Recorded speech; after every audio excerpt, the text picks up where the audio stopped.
Hi guys, today we're going to be solving systems of linear equations by using matrix inverses. So what we're going to do, first we're going to write the system of equations as a matrix equation, and then we're going to solve it by using a matrix inverse. So piggybacking,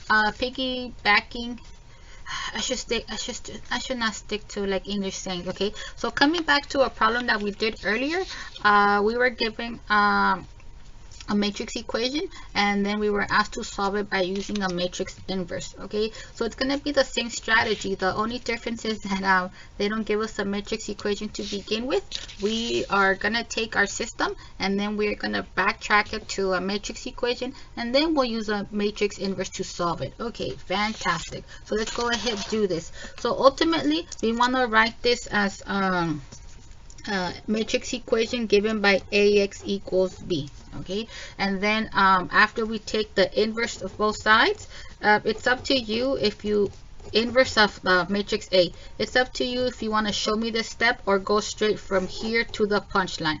Product of the inverse of a matrix and itself will give us the identity, and the identity times matrix X will just give us X. So again, after you have some practice, you can just go from this straight to the punchline. But if you're like me, you're like, nah, I'll just write this for my peace of mind, go for it. So let's go ahead, set this up so then we can go straight to answer. So A will be the coefficient matrix. So the coefficients of row 1 will be negative 112, 14, negative 112. Next entry is 14. Row 2 will be 21, negative 28, and that will be the end of that. Okay, so this is a matrix A, okay, which is a 2 by 2 matrix. So cool. So that will be matrix A. Fantastic. We want to multiply it by matrix X, which is given by the which is the matrix given by the variables. So the variables are X and Y. So but I'm at a crossroads. I don't know if I should do a row matrix or if we should do a column matrix. Okay, so bear in mind that the product has to be defined, and the product is defined if the columns of the first equals rows of the second. Okay, so if the columns of the first matrix, where am I? If the columns of the first matrix equals 2, then check it out. In order for this product to be defined, then it should equal the rows of the second. So it should be so matrix X should be a 2 by something. This is a 1 by something. This is a 2 by something. So we're actually going to need the column matrix. Sorry guys, I need a little moment to breathe. Okay, but I'm back. Okay, so again, so we have matrix A, which is a coefficient matrix. We have to multiply it by matrix B, which is the matrix of the variables. The variables are X and Y. So my dilemma was, should I write a row matrix or a column matrix? So there's no way around it. The dimensions of whatever matrix X is should be a 2 by something. This is a 1 row and this is a 2 row. So this will be the 2 by something. Okay, so let me just put 2 by 1. So for that reason, we need to write it as a 2 by 1 versus a row matrix in order for the product to be defined. So we're going to take matrix A, multiply it by matrix X, and that should equal the book will say like matrix of the constants. In English it's the matrix of the answers. Okay, so this is a 2 by 1 matrix X, and the question is, should I write this going across or vertically? We'll write it vertically, and if you want to be like Y, the product should have dimensions of these outside. So the product should be 2 by 1. Okay, 2 rows, 1 column. So this is why we write it down. That way we can have a column matrix. 2 rows, 1 column. Cool. Fantastic. Okay. These little underlines are getting in my way. Remind me not to do that again. Okay. So this is an equal sign and that's B. Okay. So these underlines is messing with my flow. So let me go ahead, write this again. So we have AX equals B. Coefficient matrix times variable matrix equals what I say answer matrix. Okay, when we multiply both sides by A inverse, that will give us X equals A inverse B. Okay, now in order for us to get full credit, let's just write down what matrix X is, what the inverse is, and what matrix B is, and then we'll use our calculator to punch it in. So matrix X is given by the column matrix XY, A inverse. So in our calculator, we're gonna edit matrix A and then punch in what A inverse equals. Okay, so let's go ahead, take out our calculator. Anything that we want to do with matrices, we gotta do to the matrix home. We gotta go to the matrix home page. So we gotta do second matrix. So second, it would be nice if I had it on, right? Second matrix. Fantastic. So we're gonna hover over to edit, and then we want to edit matrix A. Cursor's already on matrix A, so we're good. It is a matrix A is a 2 by 2 matrix, and then the elements are going to be negative 1, 12, 14, 21, and negative 28. Fantastic. What else do we need to edit? We need to edit matrix B. So let's come back home to the matrix home page. So second matrix. It would have been nice if there's a back key, huh? But no, nice doesn't exist. We're going to hover over to edit, and we want to edit matrix B. So we're going to go one down. So matrix B is highlighted. The dimensions of matrix B is 2 by 1. So let's make sure that you have a 2 by 1 in there. And the elements are negative 11 and then negative 36. Fantastic. Let's go ahead, get out of here, come back to the home page. So second, quit. I would like to go straight to the answer, but in this case, we are asked to write the inverse of the coefficient matrix in fraction form. Okay, pretty much we need to show what the inverse is. If we're going to use the calculator to find the inverse, the least that we can do is write the inverse versus going straight to answer. So let's go ahead, write down the inverse. So let's go ahead, write down A inverse by putting second matrix. Sorry for the redundancy, I just get nervous. We want to write down matrix A, and then we want to hit the inverse key, which is the key that has x to the negative 1. Okay, we're going to hit enter and then write down what the inverse looks like. What is that? I don't know. Okay, so in this case, the popular mistake is that students want to round, but you never round unless the instructions say so. So let's go ahead, use our calculator to tell the calculator to write it as a fraction. So we're going to do math. And then we want to select the first option. So it has arrow to fraction. So this is saying it's going to take your answer and write it as a fraction. So answer to fraction, and then we should get nice, oh, those are not nice fractions, but we should get half fractions. Okay, this is in my way. Hold on. So the fractions are, the first entry is going to be negative 2 over 203. The next one is negative 1 over 203. And then row 2, the entries are negative 3 over 406. And then negative 8 over 203. So if we had found the inverse by hand, this is what the inverse will look like. Okay, so matrix X equals A inverse times matrix B. Matrix B, where am I? Matrix B is given by negative 11, negative 36. I'm running out of space, so new column. So let's go ahead, write down what we have. Matrix X is given by A inverse B. So now we have the green light to write what is the product of A inverse B. So second matrix, spit out matrix A. We want the inverse, so go ahead, use the inverse button, which is the one that looks like x to the negative 1. Matrix X equals A inverse B, so second matrix. And then we, you can either punch in the number 2 or you can use your drop down arrow. It's a personal choice. On paper, we have A inverse B. On the screen, we have A inverse B. Let's get our full credit. Enter. Okay. I'm cool with the 1.5. Decimals are fine. It's just this right here is not really working for me. So let's go ahead and write it as a fraction. So second let's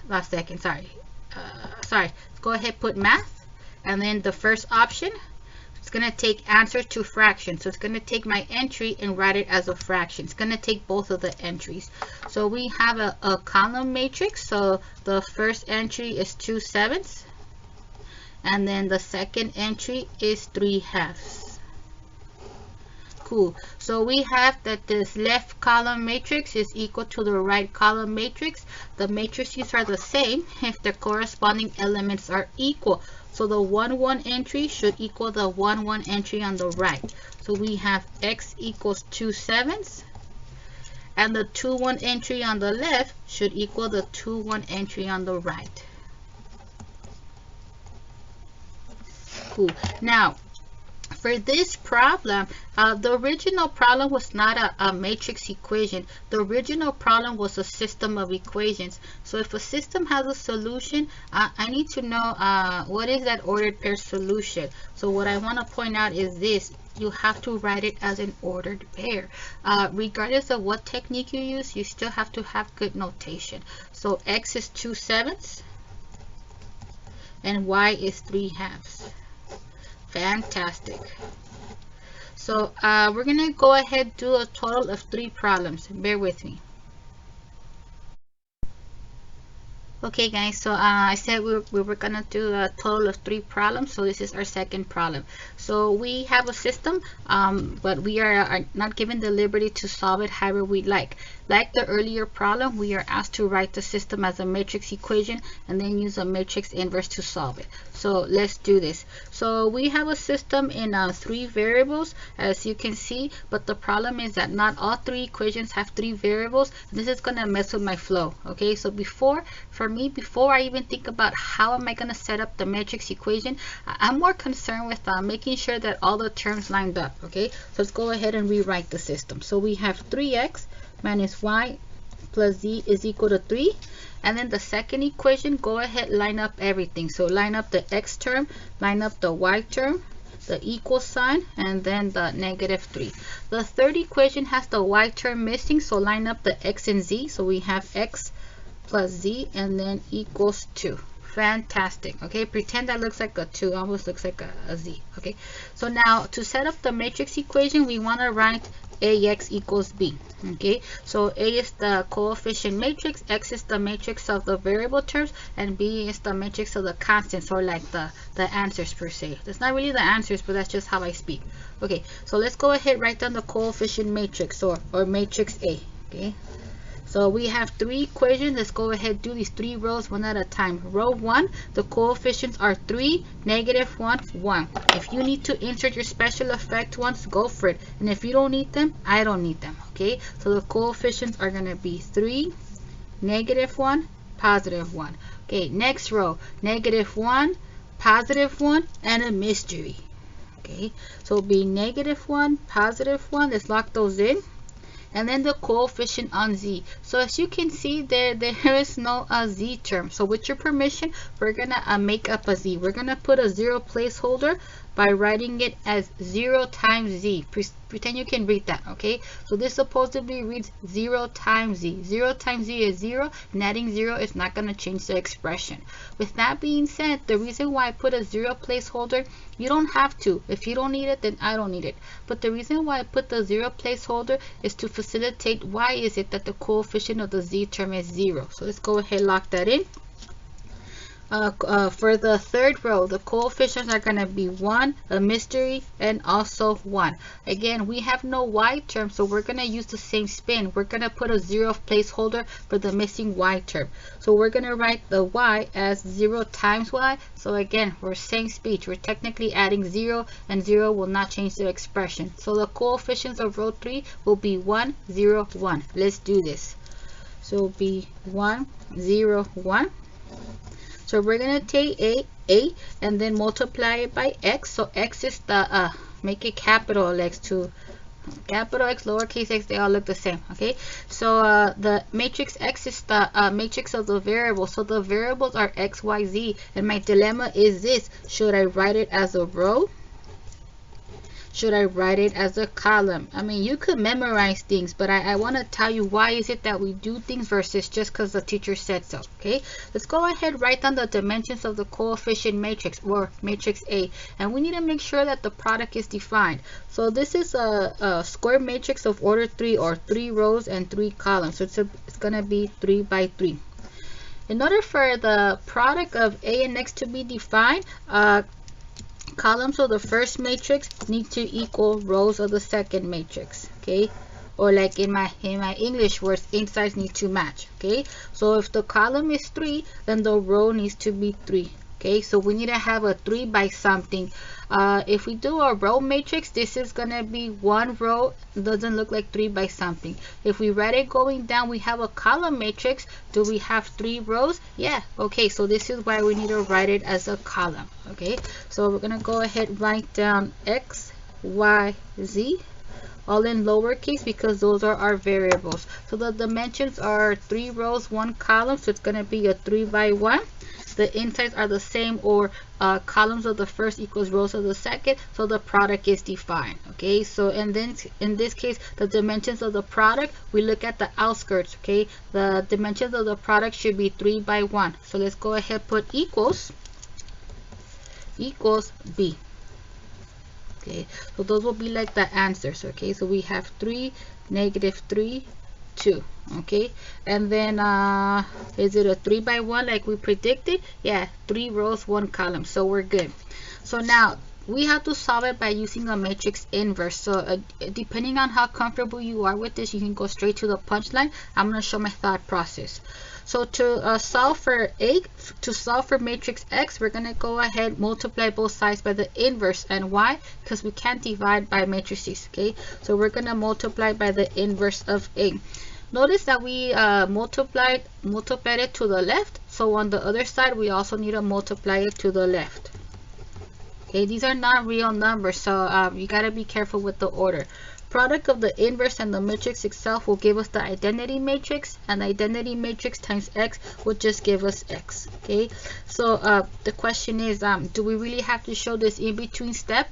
You know what? That's really a personal choice. After a while, when you feel comfortable, you can go from AX equals B straight to the punchline. X equals A inverse times B. The reason why I like to show the middle step is because I kind of feel like I don't have to memorize this. I can just let the math speak to me. But yeah, it's your grade, so go for it. Okay, so coming to our problem. Okay, if this is our matrix equation, this will be the answer. X equals A inverse B. Let's go ahead, write it, and then we'll fill in the matrices. X equals A inverse B. Okay, so what we need to do to get credit, because we're going to be using a calculator, we need to write down what matrix X is, what A inverse is, and what B is. Okay, matrix X is the matrix of the variables, which is the column matrix given by X, Y, Z. Okay, in order for us to find matrix, in order for us to find the inverse, we have to edit matrix A. So let's go ahead, take out our fancy calculator. Anything that has to do with matrices, we go to the matrix window. So second matrix. So remember, right now Texas Instrument is giving free access to their virtual calculator. So if you don't have one of these, just use the free software. Okay, so let's go ahead, edit both of these matrices. Let's edit matrix A and matrix B, and then we'll handle the rest of the math. So we're gonna hover over to the edit tab, so use your cursor to the right. Let's edit these in order from left to right. So matrix A, cursor's already on A, so we hit enter. We're gonna put the size or the dimensions. We have a 3 by 3 matrix, so let's go ahead, put 3 by 3. And then we enter the elements. So go ahead, put your texting skills to the test. So we have 3, -1, 1. Remember to put enter after each number, or you can just use the side arrows. But for me, it's just easier to put enter. Okay. Row 2, -1, 1, 0. Row 3, 1, 0, 1. Cool, fantastic. Let's go ahead, edit matrix B. Okay, so let's come back home. It would have been nice if there's a back key, but there isn't one unless I overlooked it. So second matrix, and let's go ahead, edit matrix B. Let's use our cursors to go to edit, and then we want to drop down to matrix B. Cursor is on B, so let's do this. Matrix B is a 3 by 1 matrix. Okay, where am I? 3 by 1.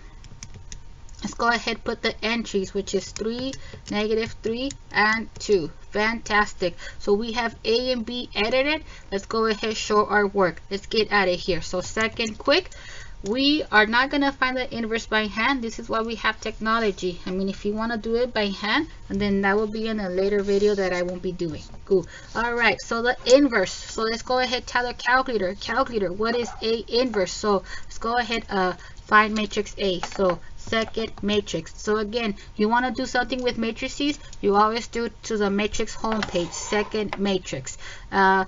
We want to find A inverse, so we want to spit out matrix A. Cursor's already on that, so let's hit enter.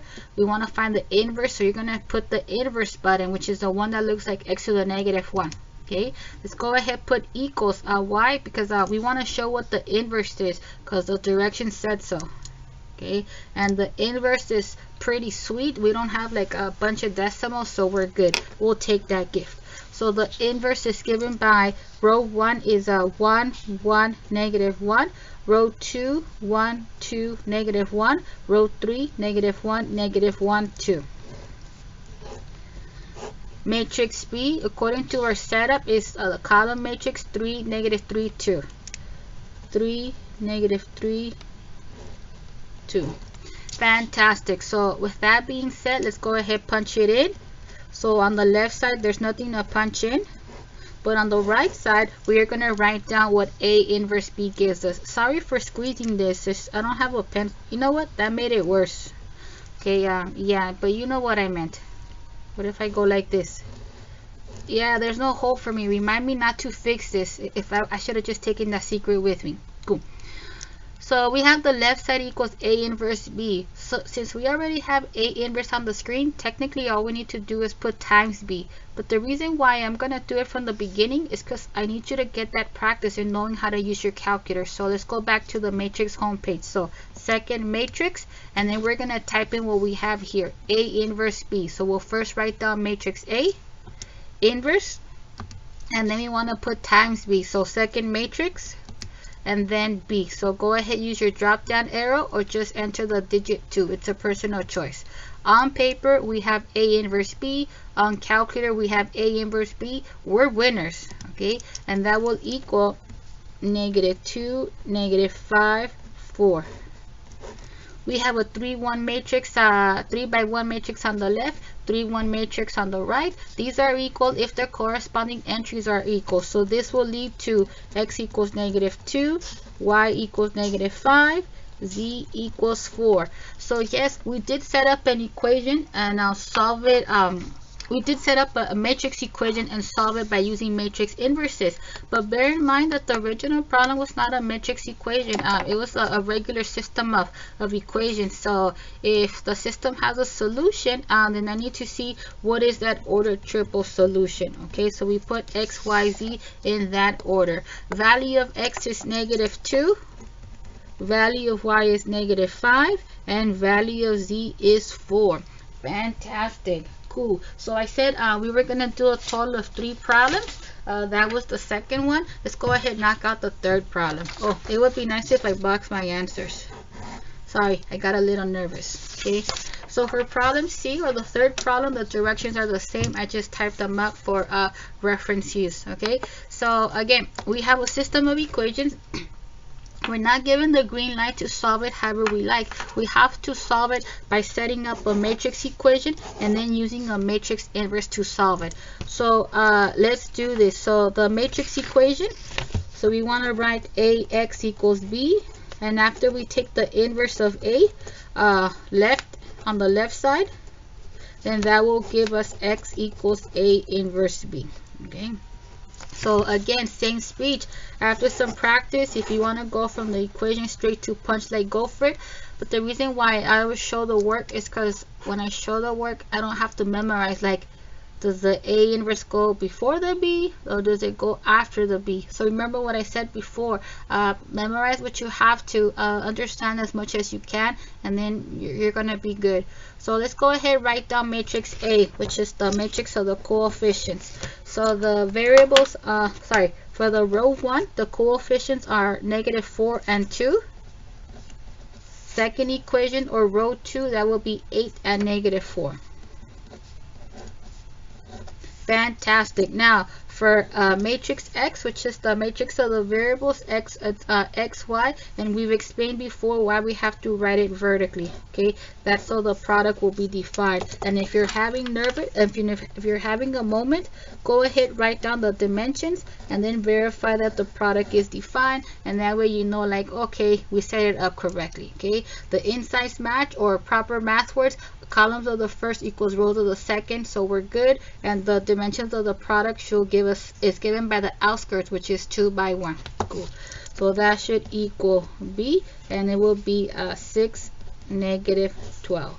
Fantastic. Okay, so we have AX equals B, and then for the answer we have X equals A inverse B. Okay, so we are going to show the reader what X is, which can be confused with the lowercase x variable, uppercase X. We're going to write down what X is, A inverse and B. Cool. So X, matrix X is the matrix of the variables, A inverse. It will be nice if we edit these in our calculator, so let's go ahead edit them. Okay. So again, use your fancy calculator or take advantage of TI's current situation where they're letting you use the software for free.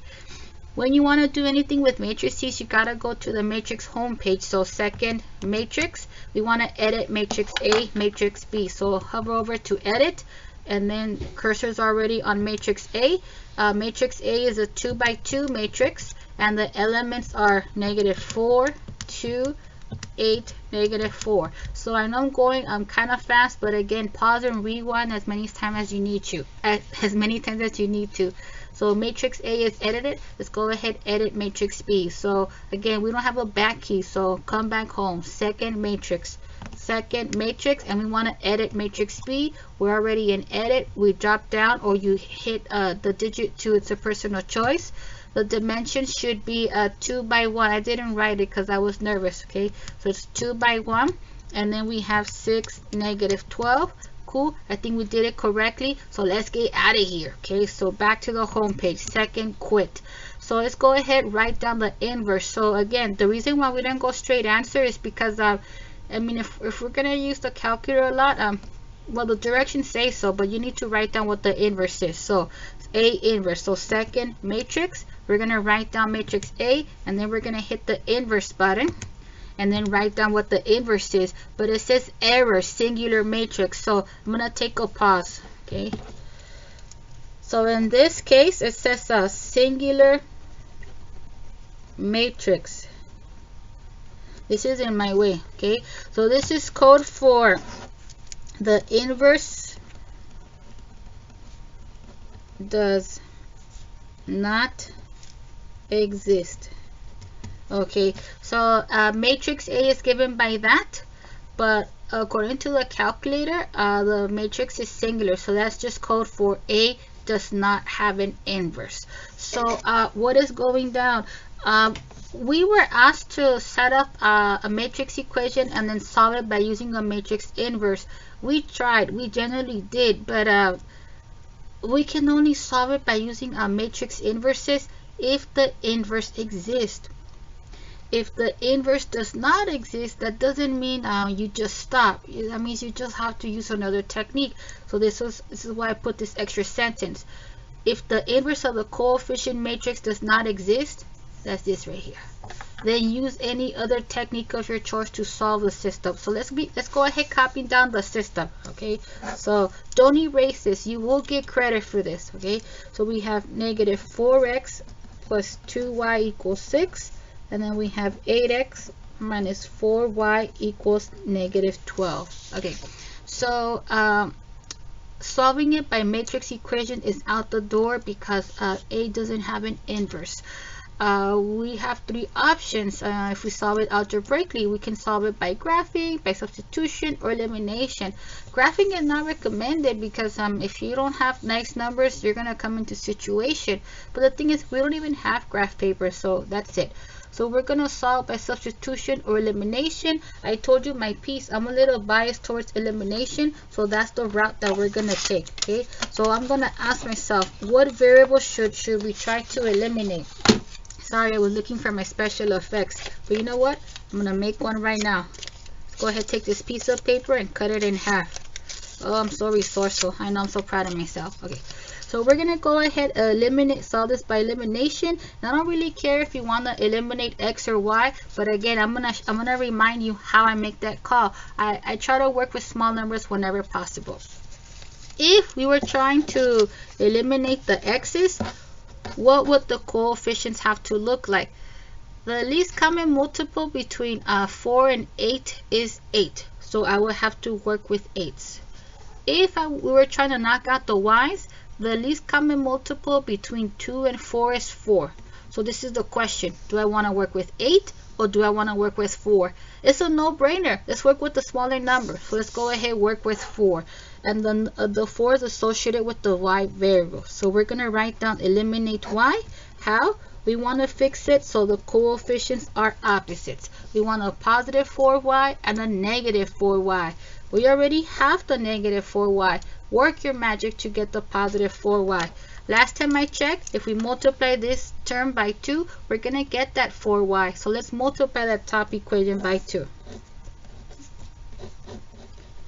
When we multiply the top equation by 2, that will give us negative 8x plus 4y is equal to 12. Hopefully I don't have any technical difficulties. The bottom equation is cool. So we have 8x minus 4y equals 12. So one of the popular mistakes is that students just sometimes they just multiply and add without confirming if the coefficients are indeed opposite. You don't have to write this here, but this is how I speak to myself. We have established that we already have a negative 4y. Thanks to your hard work, now we have a positive 4y. So because the coefficients are opposite, we have the green line to add. So let's go ahead add in a vertical column format. When we do, the y's canceled out as expected, but it didn't want to go down with the without a fight because the x's cancel and the constants cancel. So we have nothing equals nothing. So check it out. When we're solving a system of equations, if the variables cancel out, it's okay. We're not gonna panic. We're just gonna ask ourselves, do we have a true or false statement? You don't need this for credit. This is just how, you know, I like to speak to myself. So I'm like, oh man, do I have a true or false statement? So then I'm like, okay, well, 0 does equal 0. So because the variables are out and we end up with a true statement, then that means that the system has an infinite number of solutions. Okay. I normally don't use the pound sign for number, but in this case, we're not submitting these words for credit. It's just for us. Now, we are asked to solve it. The reason why we don't box infinite number of solutions is because this is not the solution set. This is just telling the reader that we have a boatload of answers. So what we're gonna have to do, we're gonna have to go ahead and introduce a parameter. So let me go ahead and speak to myself. Introduce a parameter.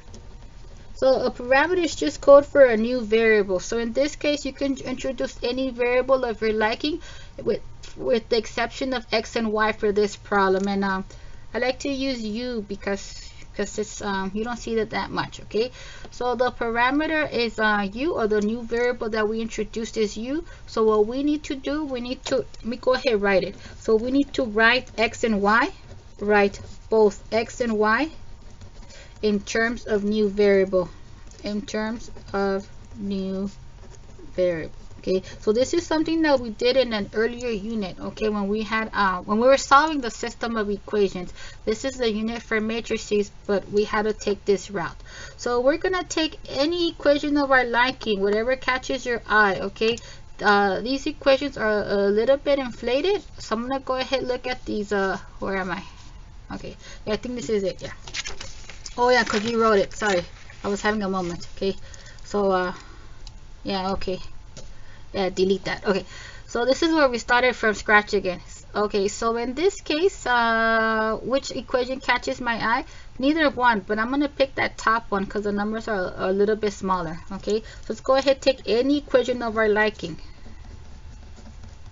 Okay, our work may not necessarily be the same, but that's okay. I promise you that our expressions are equivalent.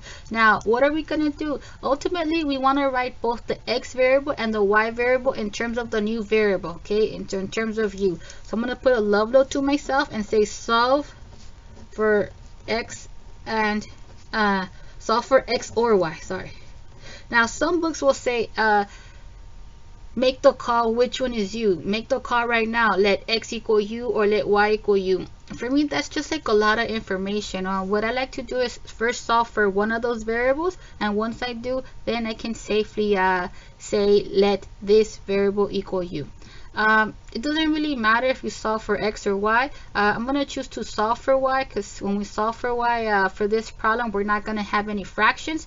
Ultimately, we'll have to divide both sides by 2. 2 goes into 4 and 6, no fractions. If we solve for x, 4 does not go into 2 and 6, so we'll have fractions. So love yourself. So for this problem, according to the numbers, we're going to get nice numbers if we solve for y.